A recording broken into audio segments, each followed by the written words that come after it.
Salve, salve, galera! Nesse vídeo estarei mostrando o processo que fiz no meu notebook, ao qual fiz a instalação de um SSD de 1TB e troquei o sistema operacional para o Windows 10. Primeiro devemos ir ao site da Microsoft e baixar a ISO do Windows.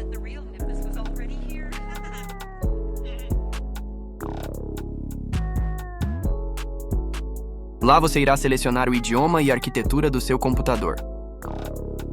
Processadores de 32 bits são mais antigos que suportam até 4 GB de RAM.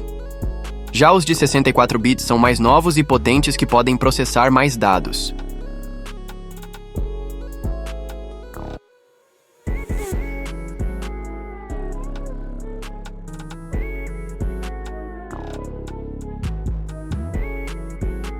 Assim que baixar é só mover a ISO para um pendrive bootável, para na hora da instalação conseguirmos iniciar o sistema por ele.